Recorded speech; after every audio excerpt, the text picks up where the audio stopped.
Sorry, we're closed.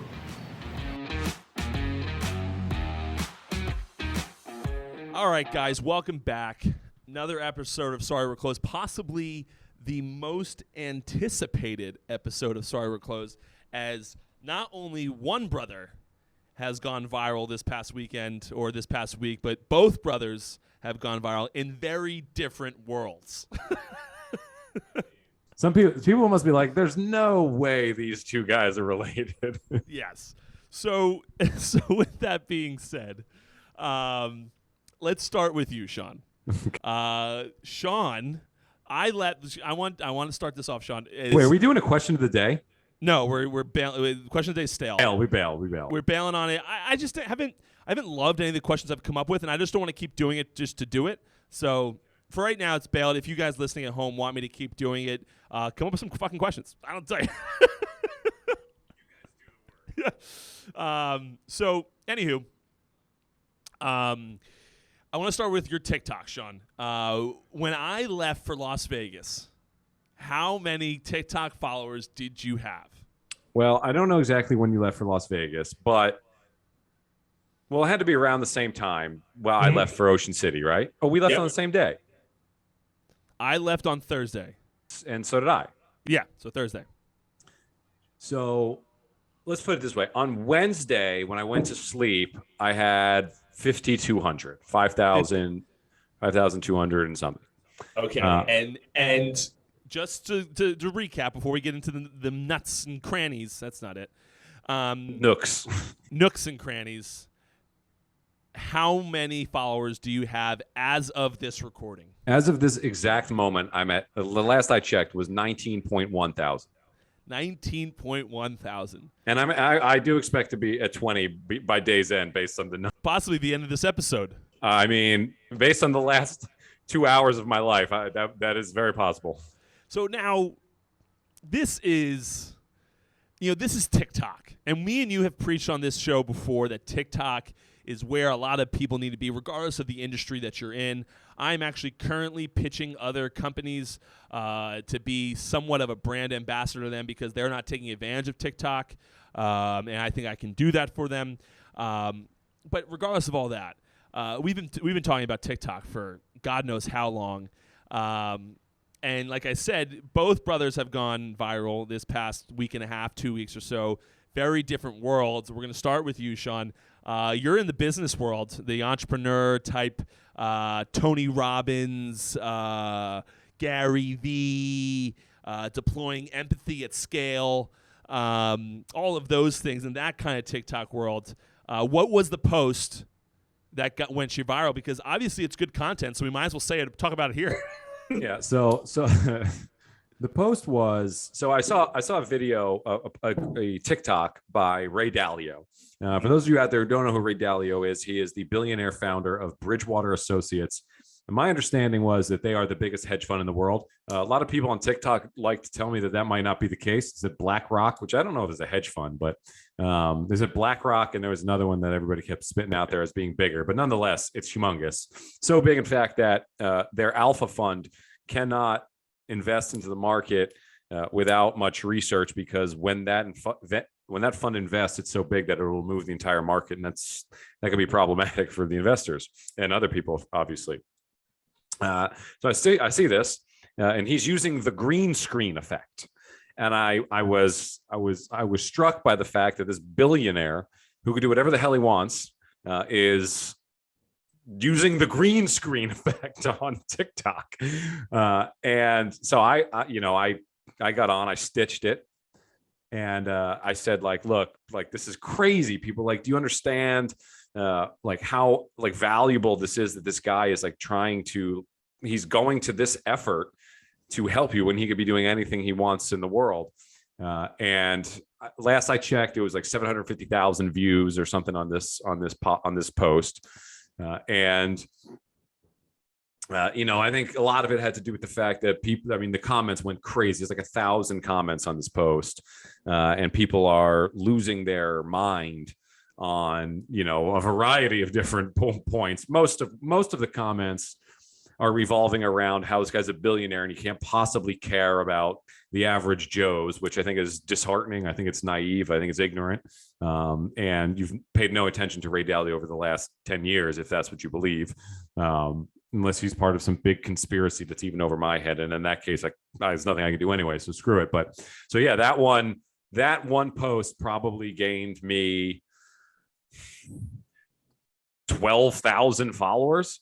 If I'm adding it up roughly, and then we got a couple new ones here that I've posted in the last 24 hours that are going, or there's one in particular that's gotten about 50,000 views today, and that one's going great. And then there's starting to pick up steam with the other ones, and now I'm getting followers of the people in my community that are really starting to push out, and now people are looking at my stories. I'm getting comments on all my posts, and it's the cool thing about TikTok is it's like a compounding effect. Like it's just like your stuff is kind of always out there, and they'll like kind of drip it out over time. So yeah, it's been crazy. I mean, you can't even imagine.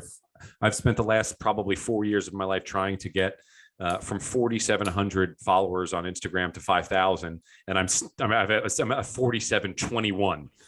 So, I mean, it's just stupid what's happening over there.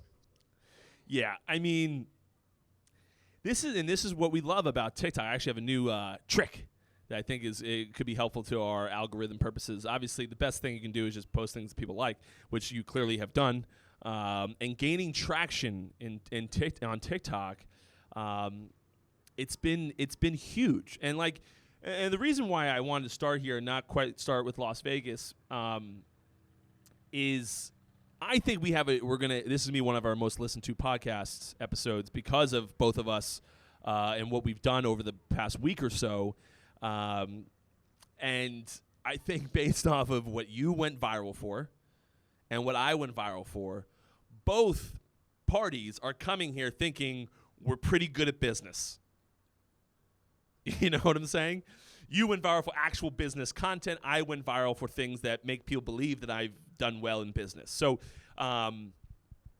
it's worth mentioning and worth talking about the business aspect of our lives. Although we talk a lot of sports, but that's just kind of what we love. But a lot of what we do, 99% of what we do is this type of stuff. And then every now and again, not every now and again, for 12 Saturdays a year, you are watching the West Virginia Mountaineers. Non-negotiable. I am a little bit more negotiable on the Red Sox, but I will say I probably do watch 12 a year, just not 162 like a lot of my Red Sox fans would like me to do. But so now, what's the post this morning that's 50,000? So I posted one of my stories that I tell in my business is how when I was having a hard time and things were not going really well. It was me, I read all these books and take seminars and courses and coaches, and I'll do anything to figure it out. And it is tough. I built a business from thin air, nothing. So it's hard to kind of get there. And so there's a show called Undercover Billionaire on Discovery Plus. And it is so Grant Cardone was one of the guys they had on there. You've probably seen that. And basically what they do is they drop a billionaire into a random town in America. They change their name. They give them $100, empty cell phone, and a beat up pickup truck and say, go. And they're tasked with building $1 million business in 90 days. And what's so cool is, for me as an entrepreneur, they're documenting literally everything that they do. Like the first night they're sleeping in their car. One of the cool things was one of the billionaires, she knew, I didn't know this, that if it says inn, so it would be like the, Lincroft Inn, right? Apparently that means that there's rooms for rent above, and you can go up and rent space up there. So that's where she was staying for $20 a night. It was crazy. So they go through the 90 days and they document it all. And all three of them successfully built $1 million business. Grant Cardone actually built a $5 million business. And I'm telling the story of how eye-opening that was to me, and how he didn't do anything all that crazy. He networked really hard. He provided a lot of free upfront value. And he actually started another business that failed during the 90 days. So the business that became the $5 million business was something that he didn't start to like day 50 of the process. And he even got COVID during it, and they're showing all of it. And it was just, for me, it was pretty clear that success is going to be determined by consistency, execution, and just executing every single day. And that's kind of the bedrock of what my business has now become. And we kind of help people through that problem. It's like the problem that we solve is like productivity. And when you feel like crap, like you still get it done. And we use sports science and exercise science and neuroscience to make that happen. So that's what I told. And then there's definitely some theme in terms of like what's happening in the comments. Like people are like just shitting on Grant Cardone. Then there's people who have his back.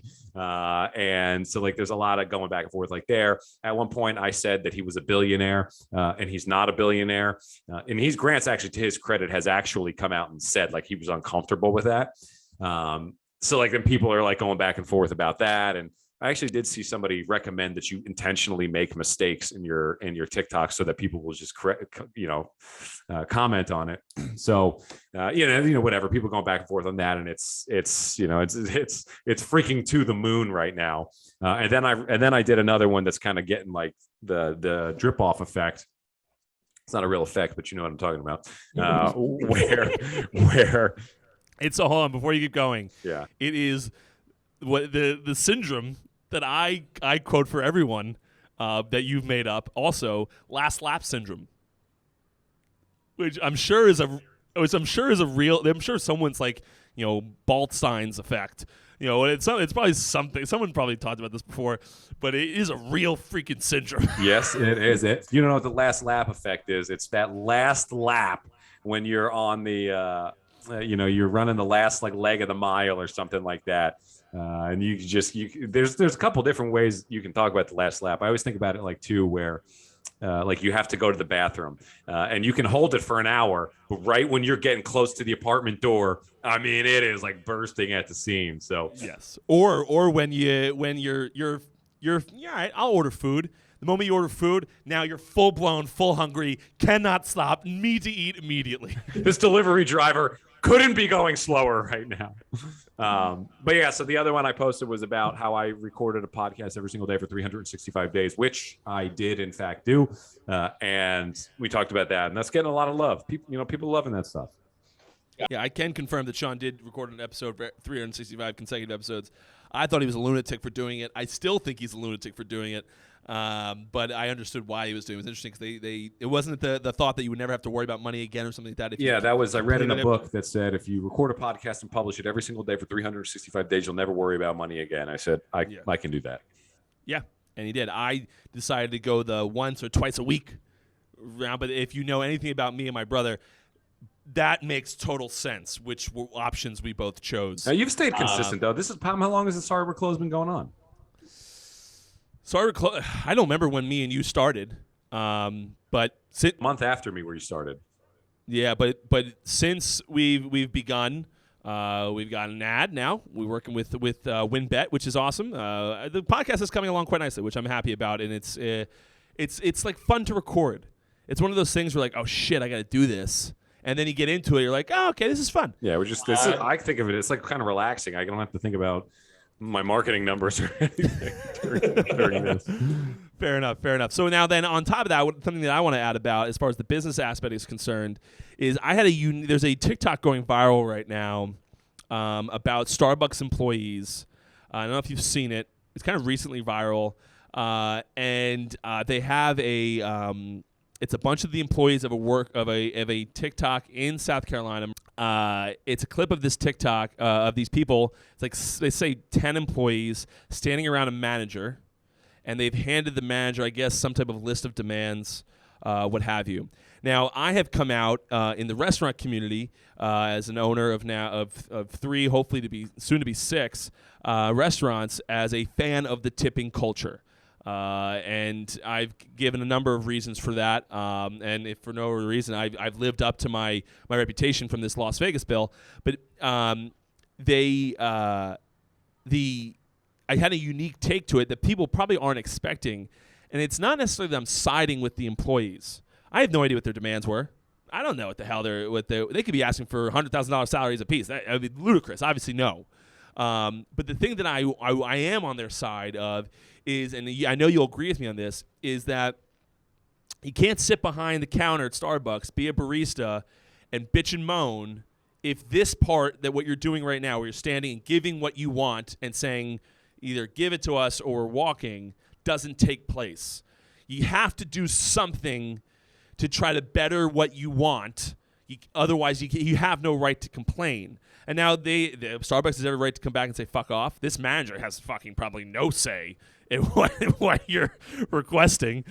It's completely no say. Yeah, I don't control. This is a publicly traded company. So,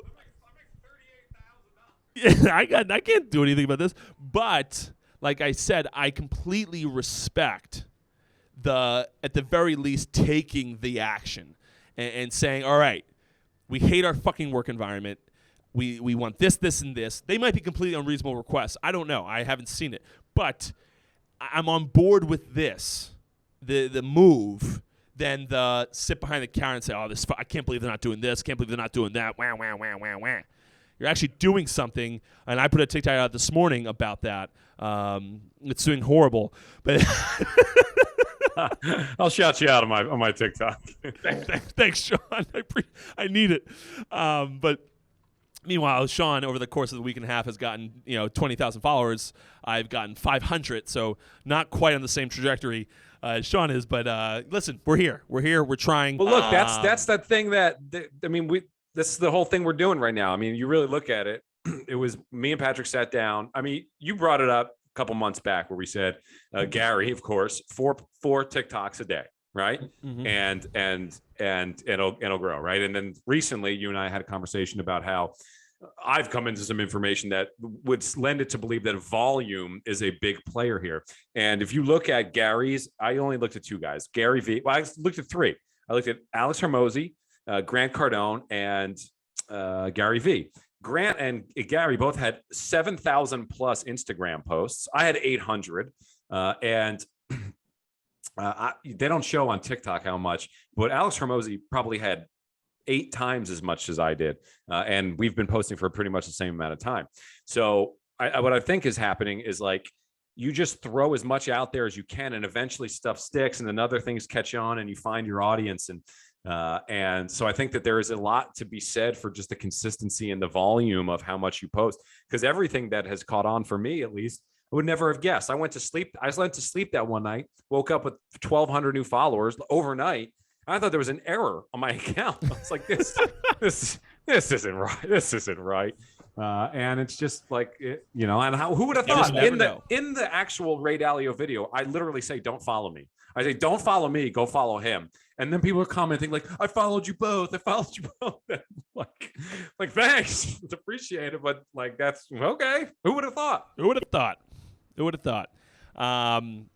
But listen, obviously, there is a business aspect to TikTok that I think people, at least you're making it aware of how to grow there. I mean, again, you've grown like 400% in the last week and a half. Certainly value there. So very interesting on the business side of the TikTok world and what we're doing.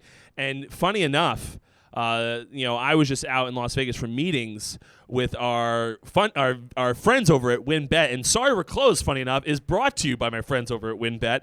WynnBET is bringing the excitement of Wynn Las Vegas online sports betting. Whether you're a recreational player or a serious handicapper, WynnBET is your ticket to every exciting wager, from straight bets to parlays, teasers, and any exotic proposition wager you can dream up. Sign up today and use promo code XSWC1.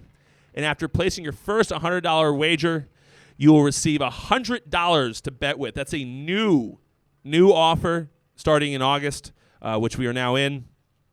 There is also a $50 casino bonus for those in New Jersey and Michigan as first-time players. Again, promo code is XSWC1. There is no better way to enjoy sports than with some extra winnings in your pocket to use for all your favorite bets. Betting is a team sport. Join the WynnBET team and bet with the best. Offer subject to terms and conditions at WynnBET.com. Must be 21 or older. Participate only available in Arizona, Colorado, Indiana, Louisiana, Michigan, New York, New Jersey, Tennessee, and Virginia. Hopefully soon to be Massachusetts. Coming in hot. With sports betting, they have approved it. I guess the governor still has to sign it. I don't know exactly when it goes into effect, but excited to start betting up in Mass because I will be up there, possibly Sean too. Who the fuck knows? But be up there working hopefully closely with guys like Julian Edelman and I think Chris Long maybe. I forget who else, but we're trying to push out the Boston sports betting over at the Encore Casino there in Boston Harbor. All right, moving on, folks. Moving on to what was a ridiculous trip in Las Vegas.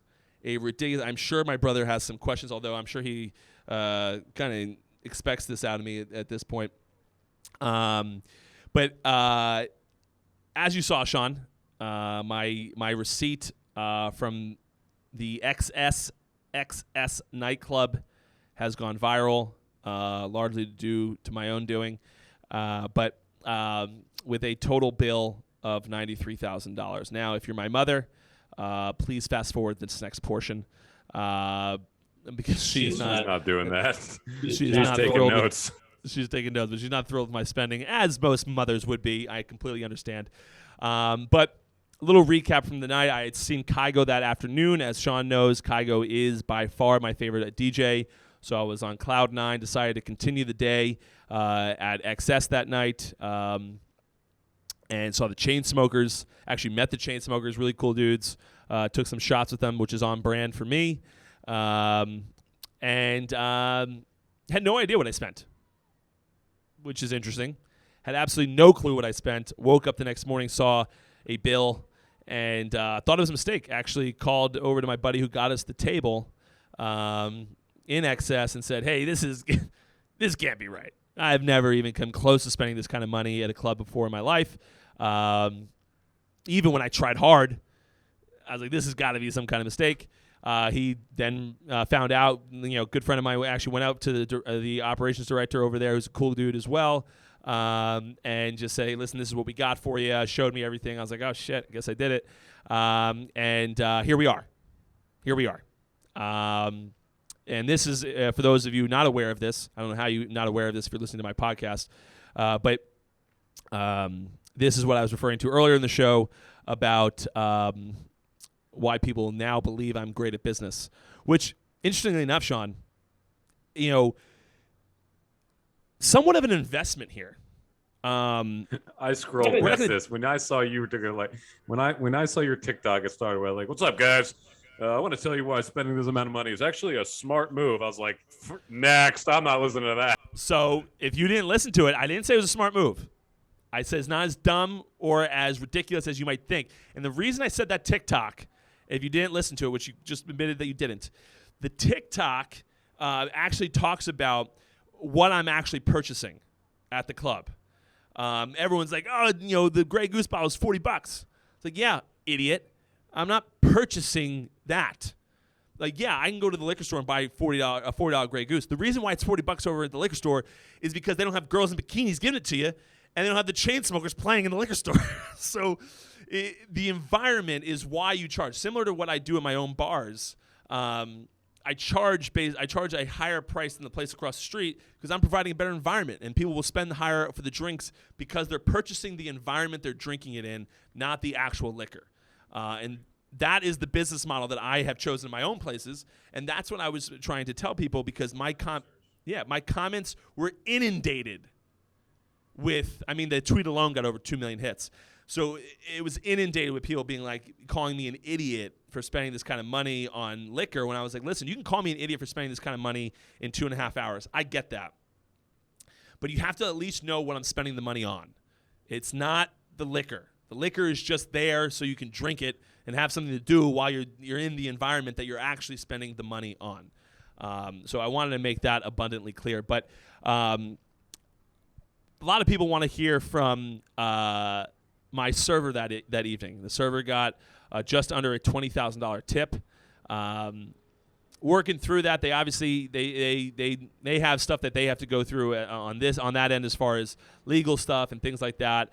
I spoke to her briefly via DM. She actually reached out to me. I'm going to paraphrase because I don't want to get her in trouble with what she said, even though she didn't say anything bad. We only talked positively about XS, and I want to make that abundantly clear. I had a great time. XS is great. They treat you well. Yeah, they treat you well. They've done a great thing. They just have concerns on there, which I completely understand. But she essentially said, one, she mentioned, which a lot of people were talking about, was the soup for $64. I also want to make that clear that the soup that I was purchasing, it was 2 things of soup and a couple crab cakes.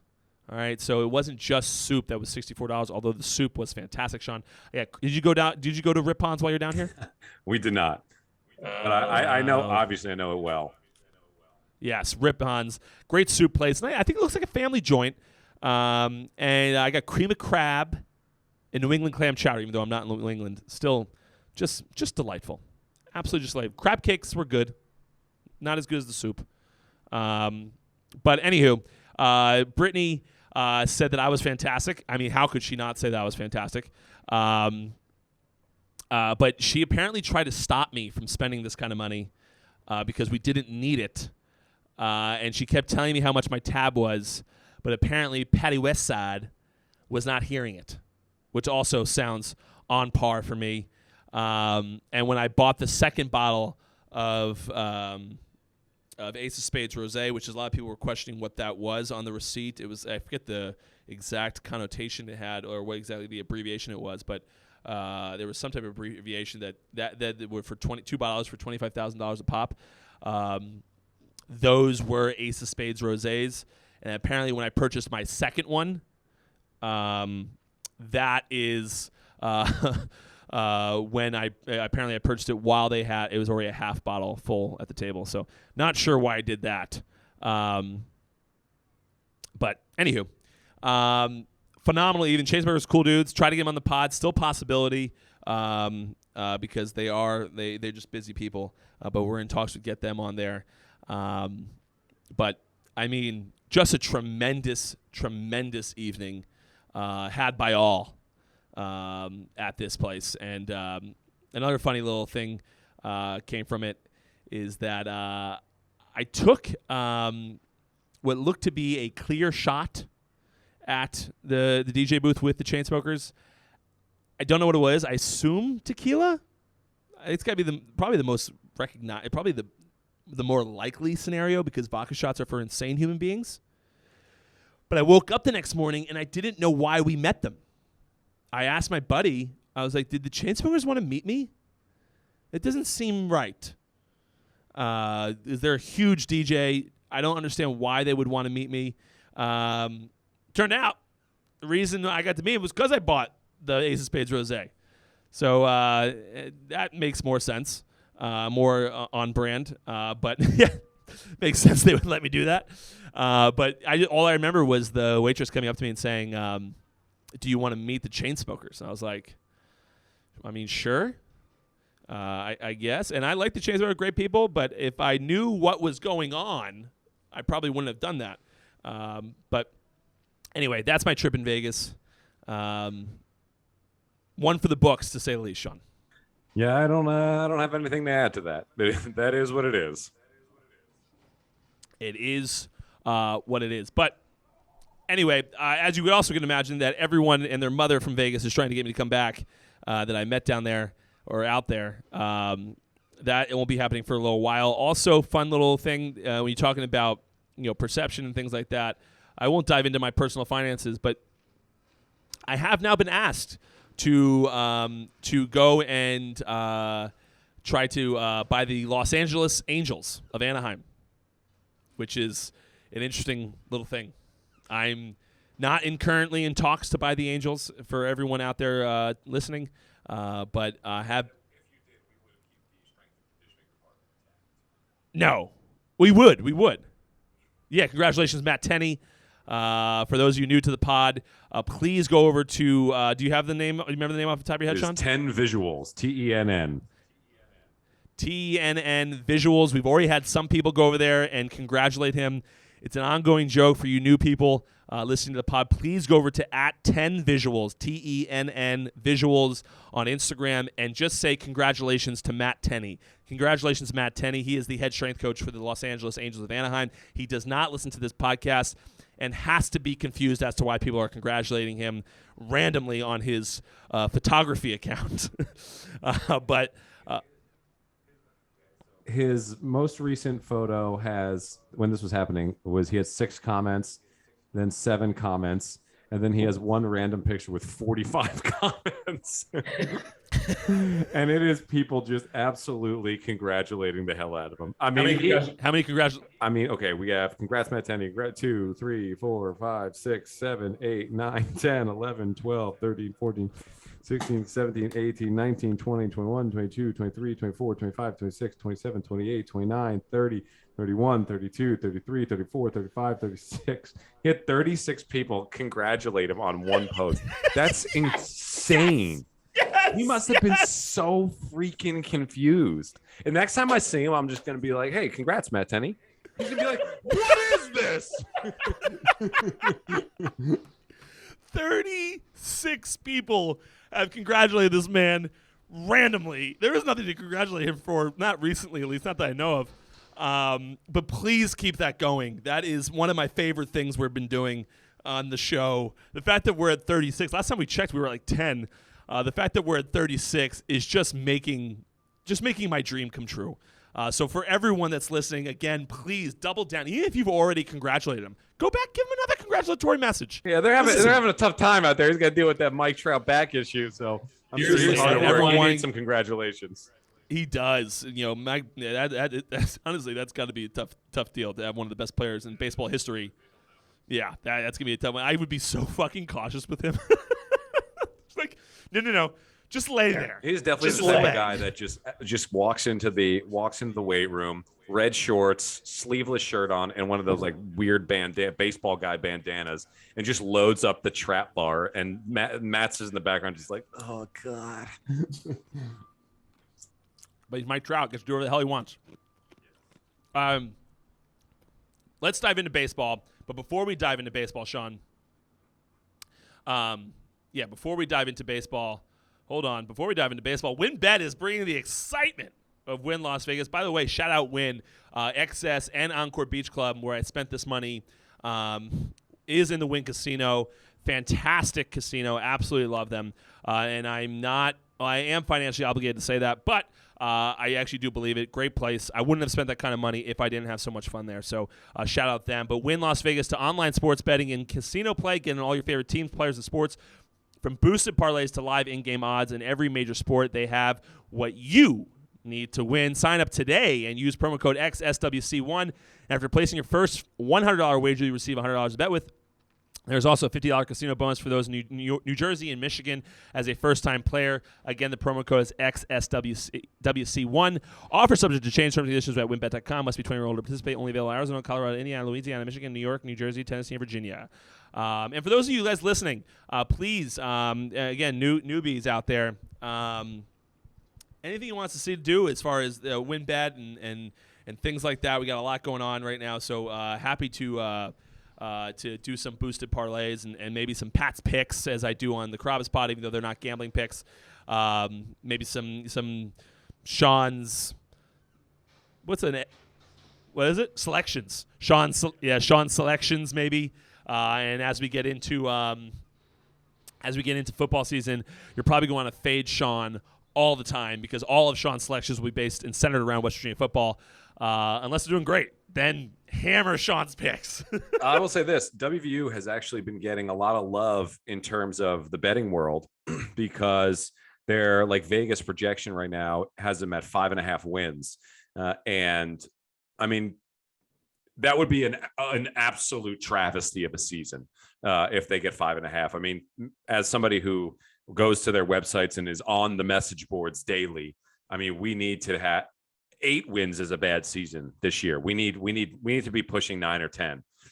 So they're actually getting a lot of love this year in terms of that. Like I saw that they were at 5.5, and I was like, I might literally go bet on that. I don't see a way, unless JT Daniels gets injured, that's even on the table, which is possible because he's been injured every single year he's played.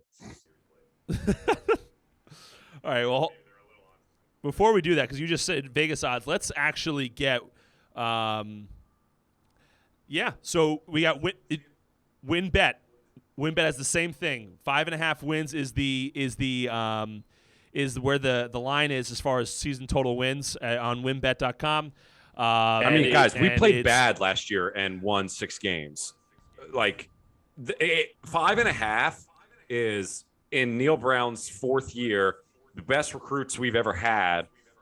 Like 5.5 would be 5.5 gets Neil Brown fired, quite possibly. So let's quickly talk before we we were going to do this at the end, but we can do this and we can just switch up baseball and football. Since we're here, we got 5.5 wins for West Virginia football this year. And by the way, congratulations to me and Sean as possibly being the new biggest donors in West Virginia history, even though we haven't donated a single dollar there yet. But listen, we're in talks with West Virginia football. We're in talks. But West Virginia is 5.5. If you bet the over, it's -110. If you bet the under, it's +100. How is the Big 12 looking? Because we believe West Virginia is good enough to win 6 games this year, but Vegas knows all. WinBet knows all. What are we thinking as far? We think these are favorable odds for West Virginia Mountaineer fans. What are we thinking as far as where the Big 12 is at, and are they loaded to where if we have some hiccups, we could certainly be at that 4-game win total? Yeah, I mean, to be honest, it's really not the Big 12. The Big 12 is pretty par for the course. I mean, I think you could look at Oklahoma and possibly say that they're down because they have a new coach, but it's Brett Venables. So, like, he's been the most coveted coach in the country for the last 5 to 10 years. So I doubt, and they got plenty of great recruits coming in. So the factory is a rolling. So I don't really think that they're going to struggle. I think Mike Gundy, Oklahoma State, maybe not as good as they used to be. I think they're losing their quarterback. Can't remember the guy's name, but he was a mobile quarterback. They were actually without him for a little bit last year too because he was hurt. Spencer Sanders or something like that, I think. Baylor's going to be good, but I think the real challenge for the Mountaineers truly is their non-conference schedule because it's tough-ish. They're they play home against Towson.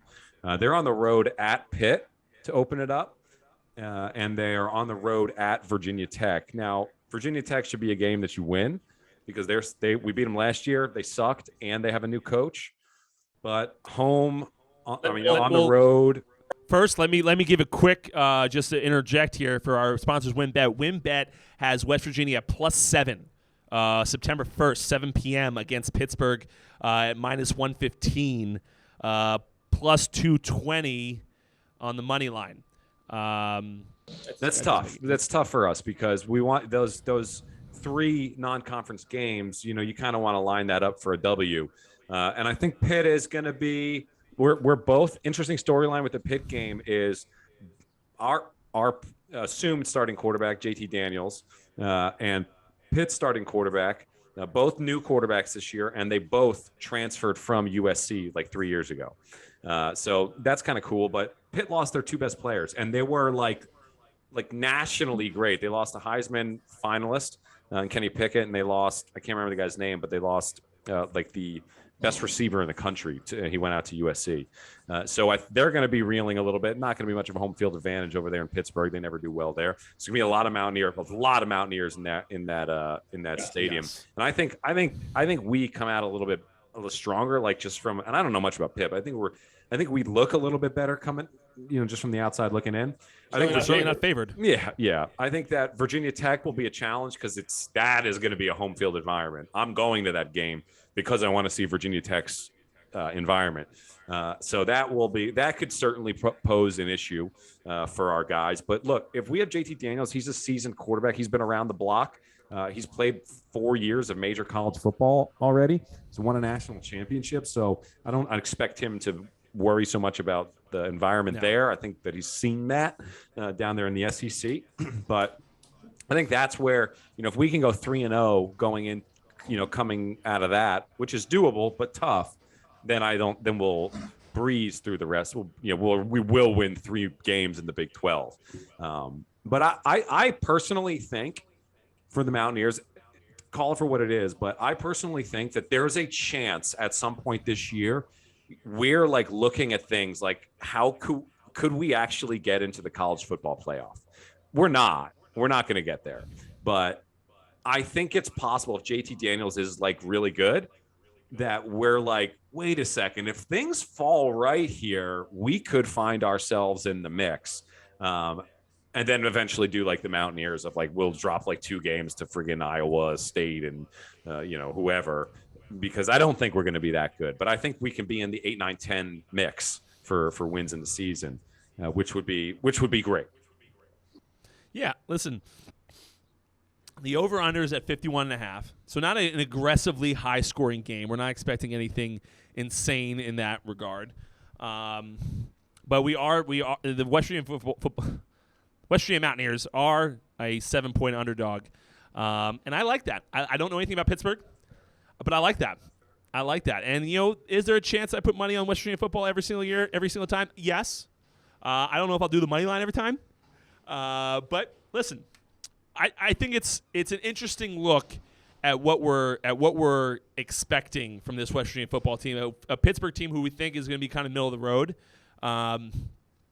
And West Virginia, who we think has the ability to kind of get up there. This is a good first test for us. I hate that it's the first game of the season. We have retooled really well on defense in the defensive secondary. We've gotten some really good transfers. And we have all 5 offensive linemen returning, which has been the biggest problem for us in the past 2 years since Holgorsen left. So I would expect JT Daniels to have some solid protection back there. I think that we've improved our depth. Neil Brown has proven that he's a great defensive coach. And we just got Graham Harrell as our offensive coordinator. I think 5.5 games would be an absolute travesty. And to counter that, where we're trying to go, this particular team, Alabama Crimson Tide, have a win total over under at 11.5. I saw a video on TikTok this week talking about how it was Tua doing a podcast. And he said that it got really awkward his last year at Alabama because students were bringing their parents to the lecture to take pictures with Tua. I remember when I was in college and Steve Slayton and Pat White were in school. I mean, they were rock stars, and they had to pull out and take all online courses because it was just madness when they would show up anywhere. I mean, that's such a different college experience than me and you have gotten. Yeah, that's gotta be absolutely. I mean, that's gotta be absolutely electric. Anyway, we'll continue talking football as we move on. We're going to be a lot heavy West Virginia school. I will talk about the Alabama Crimson Tide all the times. I love Nick Saban. That's what I'm saying. Like, they're going to look at your content. They're going to look at this, and they'll be like, I don't know if we can bring this guy in. This guy wants Neil's head every week. The other guy's super positive. We love it. We love him. But this guy, he is actively and loudly courting Nick Saban to come back to school. Listen, this is what we blew a third and 13 last week, and he started a petition to fire Neil Brown. Listen, I expect excellence. I love Neil Brown. You are an outstanding coach. Give me field passes. I'm coming to Virginia Tech. You can hook something up. There can be a rowdy fan base, and I'm worried about me and my girlfriend's safety. That'd be actually sick. Let's see if we can make that happen. Yeah, seriously. No, but seriously. Anywho, before we dive in, I don't even want to dive into the Red Sox fucking Yankees. I don't know, Sean. I was saying that they were like a lock for the playoffs. Yankees have dripped off too, but there we go, talking about dripping off. That's a real saying. They've dropped off. Yankees have not been good. They've been okay. I mean, they've been actually phenomenal, but just less phenomenal. But yeah, what happened to the Red Sox? And they're sellers. They sold off. Not really. They did like a halvesies sell-off. It was like a weird thing. Did JD Martinez move? No, the only person they moved was Vasquez. Which it was a weird sell-off for them. And Chaim Bloom came out and said that he believes in this team can make a run still, and that's why he only did this. Christian Vasquez, who I believe me and you both know Alex Cora very well, and I know Christian very well. They have such a good relationship, at least back when I was playing, that I think the Red Sox not only possibly land him, but if Chaim Bloom wants him, they probably do land him. I think Christian Vasquez would take a hometown discount to come back and play for Alex Cora. With that being said, I think we might get them back, and that might be another reason. It's a little bit of an inside take. As far as I know, a lot of people think we have a good chance of getting him back. I think he's the Red Sox guy to lose, and that might be one of the reasons they traded him now, knowing that the catcher position really isn't hindering them from making the playoffs this year. Hey, go get something a little bit in return because we're going to get him back in the offseason because we're almost positive he wants to come back. So I do think that might be part of the thought process there. But, it's just kind of the middle of the road team, and we're going to talk about it in Sean's Big Finish. The topic today in Sean's Big Finish is the Angels of Anaheim, and we're going to talk a little bit about them, about something that I've posed on Twitter that I want to pose here. But we're 3.5 games back from the playoff spot with an expanded wild card position. I think we have one extra wild card this year. I think the Yankees had a phenomenal deadline. They went and added exactly what they needed. Some bullpen. Why did they get Harrison Bader? I don't know who. They added an outfield bat, Andrew Benintendi, who you definitely needed. Depth, I guess. They got rid of Joe. We're just like screw it. I mean, you guys have so much power, and throughout that lineup, you don't really need all that much. Saw the trade go through. I thought they were talking about Josh Hader, and I was like, "Oh yes," but no. But you guys got some bullpen help. The Yankees addressed needs to make this team better. They didn't have a blockbuster in there, but they addressed needs to make the team better. And candidly, from the Yankees' perspective, that's really all you need to do. You're the best team in baseball still, even with a little bit of a downer July. You're still the best team in baseball. Like, you don't need to do all that much. And we always talk about the AL East being from top to bottom the best division in baseball, and they still are. But you have this Dodger team who's probably considered the front runner to see them in the World Series. They have the best record right now. Dodgers do? Yeah. Okay, so the Dodgers have the best record in baseball, but you're talking about let's just talk the top 4 teams in baseball right now. Yankees and Astros are going to be up with each other in the ALCS to try to make the World Series. And right now it's looking like it might be Dodgers and Padres, because the Padres just land Juan Soto. I never in a million years thought they'd also land Josh Bell. That's good. They're going to beat up on each other. Both teams are going to be hurting going into the World Series if that ends up being those two teams. But both teams have fortified their lineups, have fortified their bullpens. They both look very strong. I don't know what the Dodgers necessarily did at the deadline. I didn't see a whole lot from them, but both teams are great. They neither needed to make a blockbuster deal at the deadline, and both of them just added to what they needed to do. So I like where the Yankees are. If I'm a Yankee fan right now, I'm thrilled going into the last 2 months of baseball. As a Red Sox fan, I don't know what to feel. Concerned for the Red Sox right now. Yeah, it seems like they're certainly not making a legitimate. They're not like, oh, we're going for the World Series this year. That's obvious. They're going to put some pieces together, see if they can make the third wild card, second wild card spot, and they go for it. They get hot at the right time. They get hot at the right time. Go for it, guys. You have at it. But that's pretty much all they're going to do. Not much else to even really consider. From a Red Sox-Yankees standpoint, the Yankees are still doing well. The Red Sox are still doing shitty. Ask you this, from a pitcher standpoint, how challenging will it be for those pitchers to now be throwing to somebody else in Boston? I don't know. It's the catcher needs to learn them. I think it's going to be a tougher time for Vasquez out in Houston because he's got to learn all these pitchers. Whereas from a pitcher standpoint, you just need to let the catcher know what you do. From a reliever standpoint, it's not all that hard. You tell him what you're a fastball, curveball, fastball splitter, whatever you are, and you're out. He knows the out pitch, and he knows what you like to get ahead with. That's really all you need to learn, and then you kind of finagle throughout the lineup. But you're working on scouting reports anyway. for Vasquez out in Houston, that's going to be a little bit tougher because you got to learn that whole pitching rotation. Now, you might have some experience in them in years past. You might even know as a hitter, because they're in the American League, exactly what these guys like. So you have some history. But as far as it's a much more difficult task for Vasquez than it will be for the Red Sox guys to throw to a new catcher. And who knows, they might like them. There's going to be guys that didn't love Vasquez probably. There are going to be guys that loved him and are going to be like, fuck, what am I going to do now? So you have both ends of the spectrum. But again, for Vasquez, a much more difficult task, especially on what seemingly is one of the better teams in baseball. And you're kind of leading the pack now. You're expected to not only hit for average, which Christian has done a decent job of, but also learn this team and learn it quickly. Moving a catcher at the deadline is a tough task. That's a really, really tough task, to be asking of him with 2 months left in the season. So that is where my concern would be more so on the Houston pitching staff rather than the Boston pitching staff. But Christian is a veteran at this point and should be able to handle it. At least we expect him to be able to handle it moving forward. But with that being said, we expect you guys to be betting with us on the Red Sox and Yankees going forward, as well as West Virginia football going forward for the rest of the year.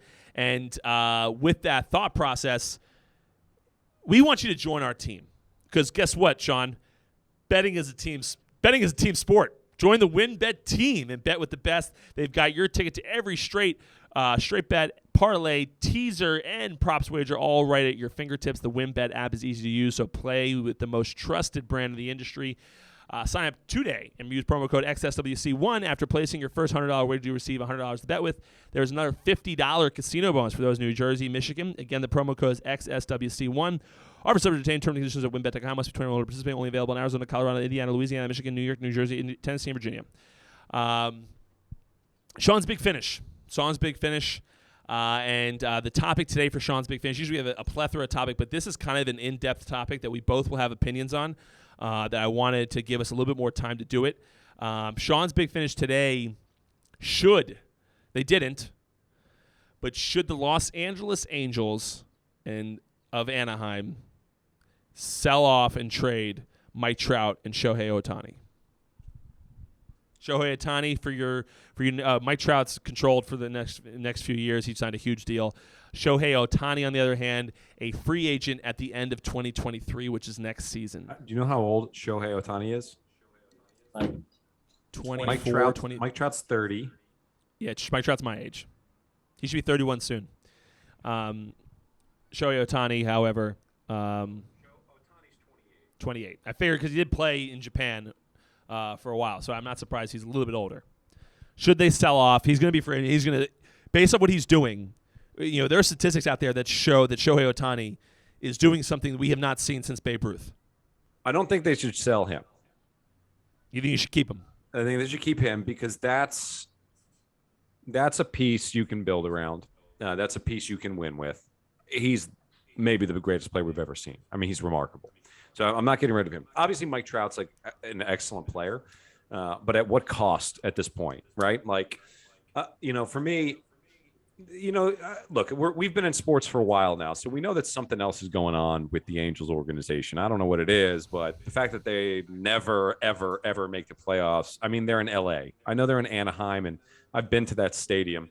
Actually, when you came to our exhibition game for the Lakers, it was across the street from Angel Stadium down there in Anaheim. Mm-hmm. I think it was where the Anaheim Ducks. I think that's where they play. That's where we were playing. But anyway, so there's something going on there. There's it's weird that they've never really been able to put it together, and it's a big market. I know it's second. I guess it's kind of like Mets Yankees, but there's something else at play. Like they should be able to be in the contention for the playoffs instead of being perennially losing and not making the playoffs. So like for me, I'm like, we want to address those things first. Is it ownership? Is it a longtime general manager that can't get out, or they had Joe Madden for a while. Like he seems to be a capable manager. So I think that's where I got to look first. But if we're just looking at roster wise, there's not a lot of value. What does Trout really bring? Like in terms of like winning baseball games. Like I mean, I get what he brings, but like in the grand scheme of things, he's a bat. You know what I mean? Like, Ohtani can win you the freaking game. You know, Trout, there just has to be other things that occur. Like, you have to have people around Trout, and I'd rather see you.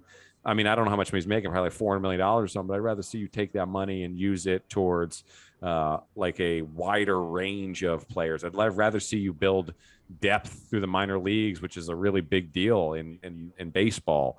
I just don't know. I don't follow them closely enough to know what they do, but there's deeper problems than should I sell on Mike Trout and Ohtani. I think it's a absolute hard no on Ohtani, and I think the door can start being open for Trout.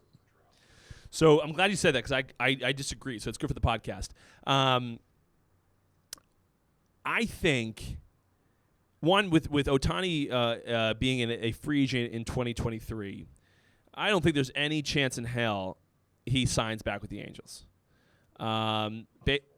Based off of what he's going to do, based off the demand, the money he's going to command from big market teams, I guarantee you that some big market teams right now are selling off and preparing their teams to build themselves around a run at Ohtani at the end of next year. Talk about the Cubs, who will have some money to spend. You're talking about the Boston Red Sox, who aren't really out there with a ton of money right now. You're talking about the New York Yankees, who do have some money out there, but if they're the New York fucking Yankees. You're talking about these big market clubs you're going to end up competing with, who he's going to command a tremendous amount of money. I'm going to use that Mike Trout is fairly healthy for argument's sake for this.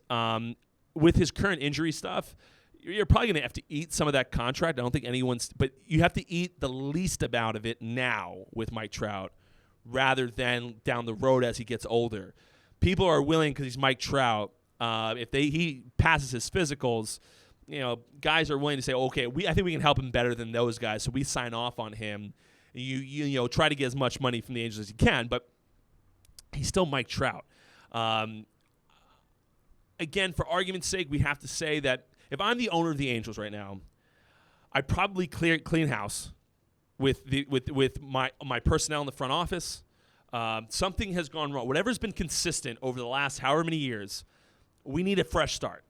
We're just not there. We have two of the best baseball players in the history of the game, and we can't even put together a decent enough team to sniff the playoffs right now.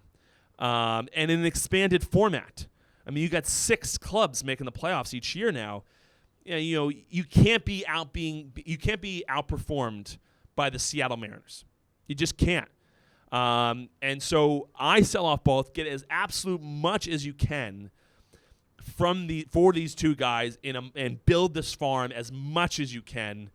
And then you got to make some adjustments in the front office. You got to go out there and get guys that are known. Go find someone from Tampa Bay.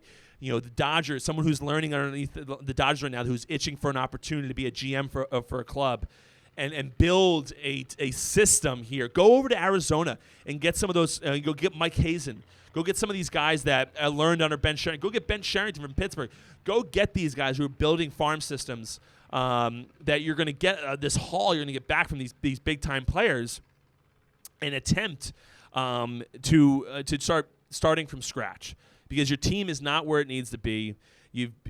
Kudos to you for going and getting Trout in the draft years ago. Kudos to you for landing Ohtani. But Ohtani's not re-signing. Trout's going to be there for the long haul. But you can probably get the biggest return you can get for Trout if you can get him healthy right now. And you're in 4th place in the division that you should be competing for the top spot with those 2 names on it.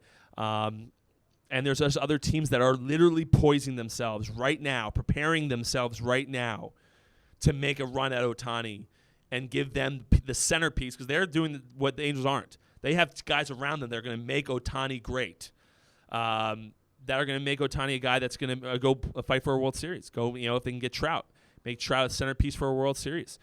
So I think you sell. Obviously, the deadline has passed, so you're not selling right now. But I would do as much as I can to get these guys out of here and get as big of a haul as they can get back. But again, 2 different approaches from the Light brothers here on what the Angels should do. But a little side note on that, as you were talking, I wanted to see what what they're actually diagnosing Mike Trout with. And it's what is it? Hold on a sec. It is costovertebral dysfunction, which is one of those doctor terms for I don't really know what's going on. And based on what I said, it was like dull pain in the upper back.